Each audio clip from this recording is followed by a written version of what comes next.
Rashid. And guess what? Day two. Yep.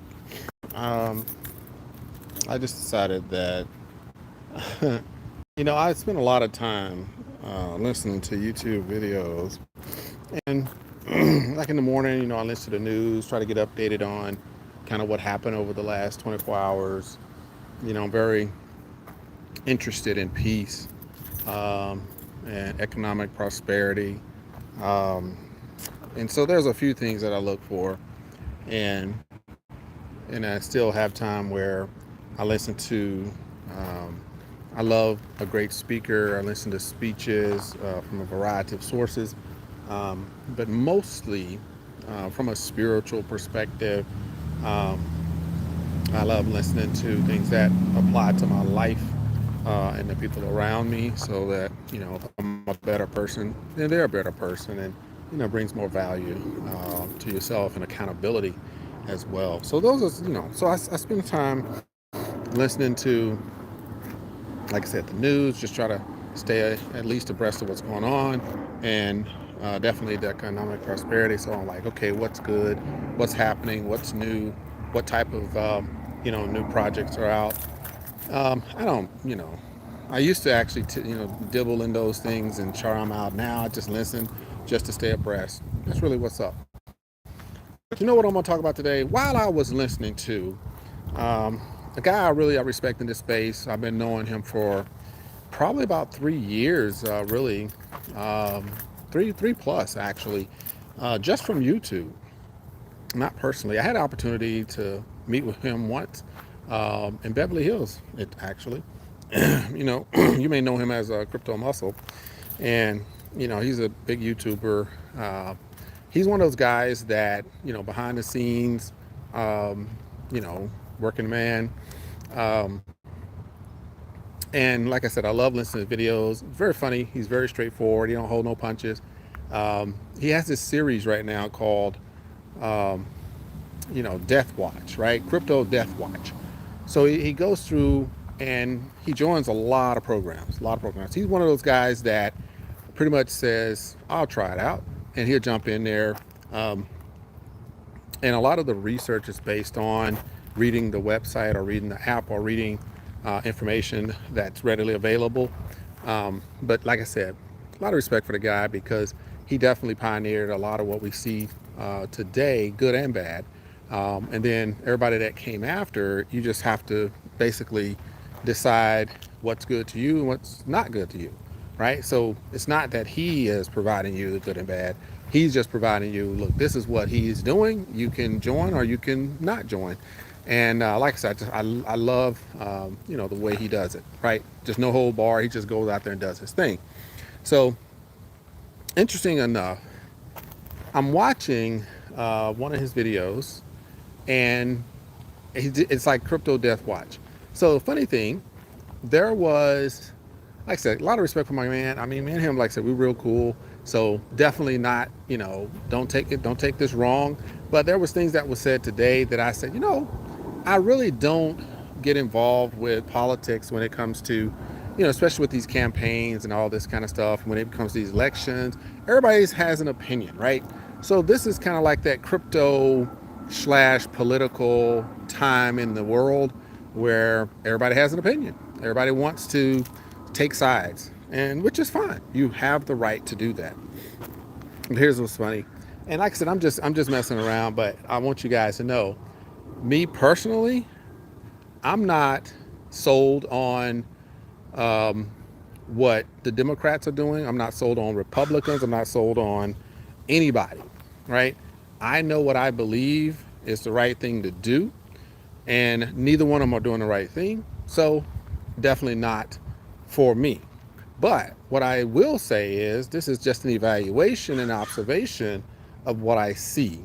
And being in the crypto space and knowing a lot of the people that really focus on that, I thought it would be funny to talk about this this crypto death watch, because the last one I saw him do, it had one of the AMC Global, I think it was, and it seems like about a week ago, AMC Global was right up there with Trade Tribe as one of the top crypto, you know,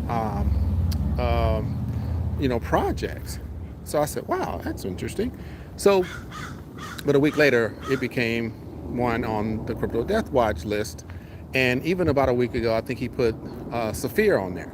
So if you guys don't know, back in 2020, 2021, and in 2022 as well, but not so much in 2023, Safir was one of my top projects. I got into that one within the first 90 days. I had personally signed about 55 to 70. I think I ended up with about 76 direct teammates, team leaders, and a total of over 3,000 in my organization. So great project, love doing it, helped a lot of people. But then over time, they started to do different things. They tried to change, what they were doing. And so anyway, the project just basically got sold. Somebody else took it over.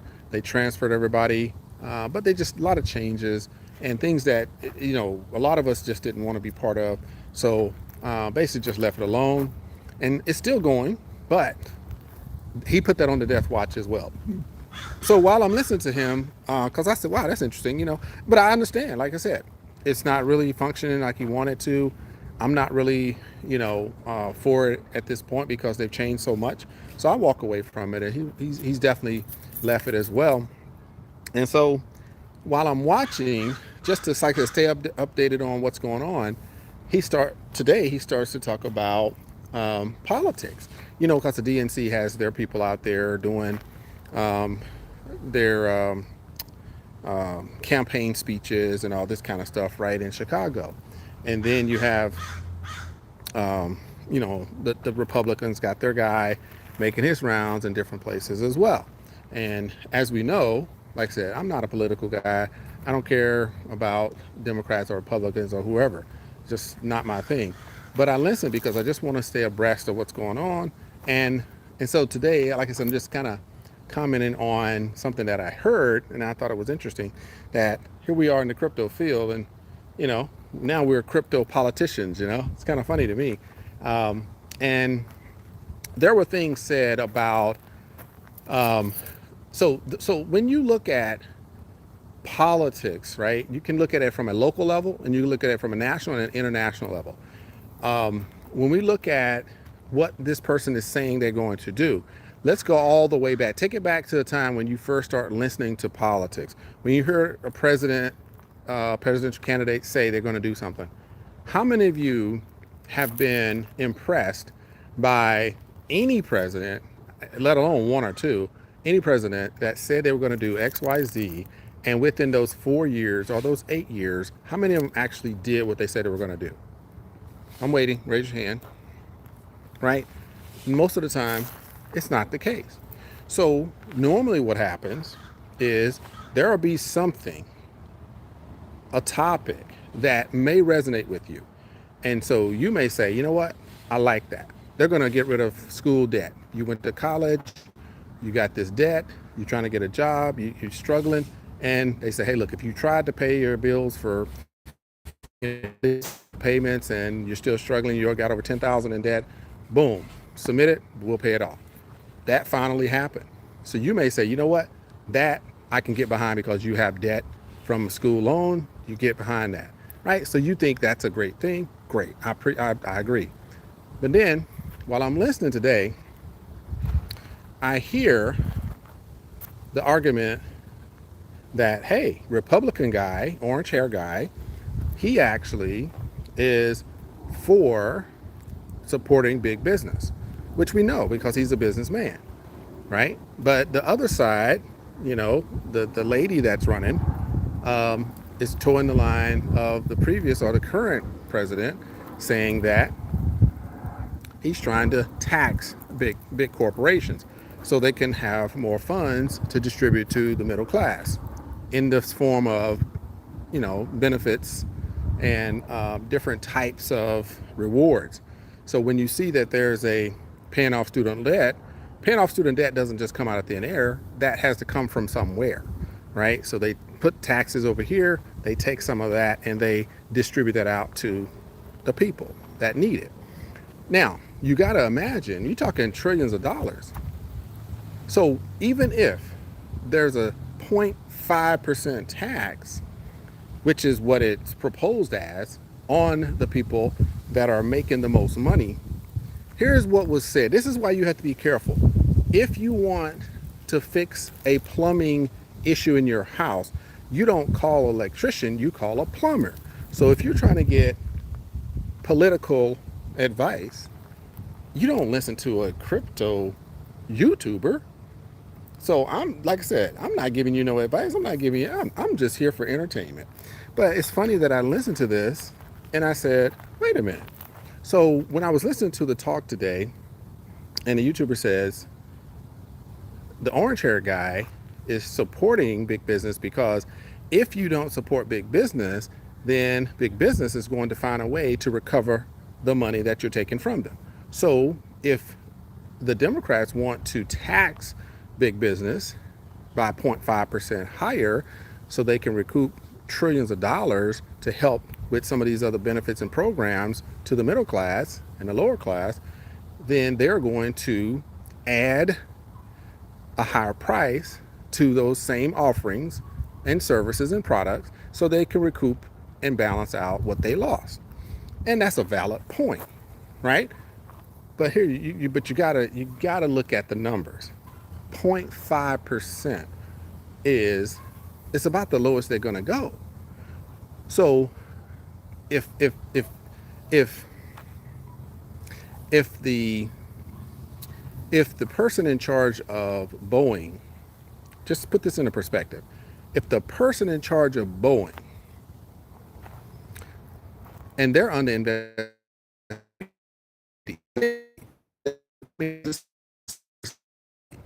and they have had numerous violations, they have whistleblowers out there, people that are dying after they whistleblowed, interesting enough, and they're having all these problems, literally got people's lives in their hands, and they have safety issues. Why is that person that's in charge, the president of Boeing, why is he making $32 million a year? And he got a bonus over the last year while they were under investigation. So do you not believe that that 0.5% that's taxed on that organization because they're making it, you don't think they could reduce that chairman, that president's salary by 0.5% and he'll be okay? Dude, that's like, let's say you're making 32 million and they reduce it by 6 million. He's still making what, 24, 28 million? Is it okay? I mean, 26 million. Like can he survive off of 26 million?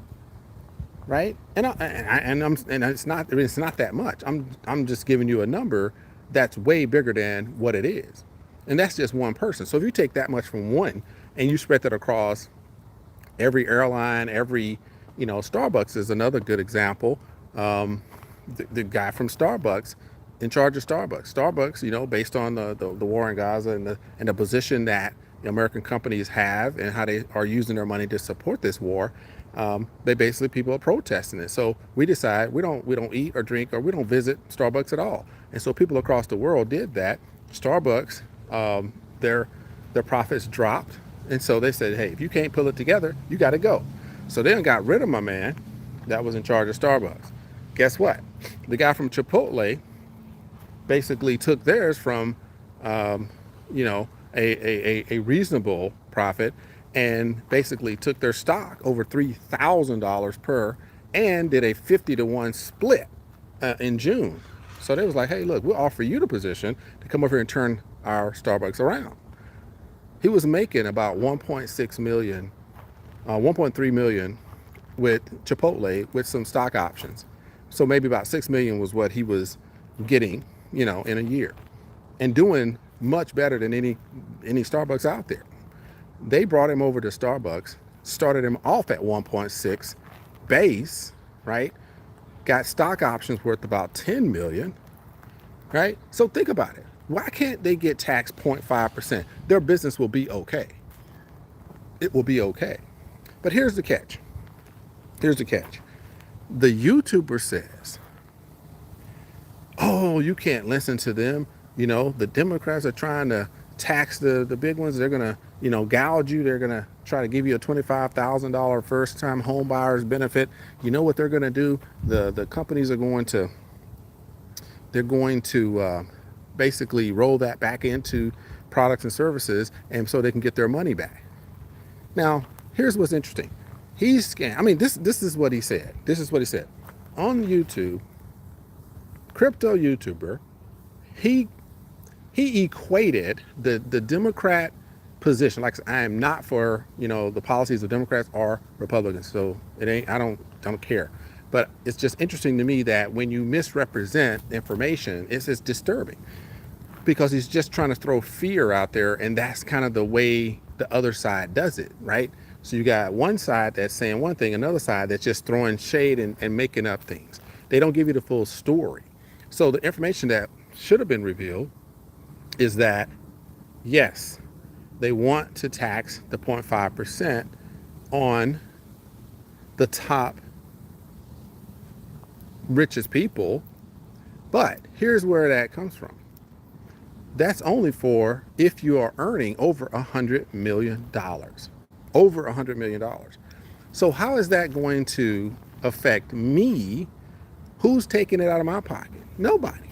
So to say that and not give the full story, and then say they are acting like, if we continue down this road, if we talk about reducing the prices of goods, groceries, consumer goods, who wouldn't like to pay less than $2 for a quarter of milk? Why do I have to pay almost $3 for a quarter of milk? Why can't I pay 99 cents? Because all of the things that raise the prices, right? But if there's a way to subsidize that through the government, he's saying, oh, no, no, no. If you subsidize it, if they're bringing down the prices, then we're going to end up like Russia, like communists. And he equated and literally said it, that if you vote for that particular party, then you're equating this economy to Russia. They're going to take us into a place like that. And I'm like, that ain't even close. It's not even correct. It's not even a concept. But that's what's being said in order to scare people into looking at the other side as if it's better. I'm gonna tell you, I may not be convinced of the policies, all of them, that I've heard, because Democrats are talking about, you know, reducing the housing, crisis, the housing costs. I'm all about making sure everybody has housing, and that's why I've invested a lot into 3D house printing. And then you have the price reduction of consumer goods, right? The price gouging has to stop. So that's another thing that they're talking about. And then the medical costs. They're talking about reducing and really eliminating the medical costs, the high medical cost, and the prescription drug cost. So these are things that they're talking about. But all of this is being attacked as if, oh, if you vote for them, then you're basically voting for communism. And it's ridiculous, right?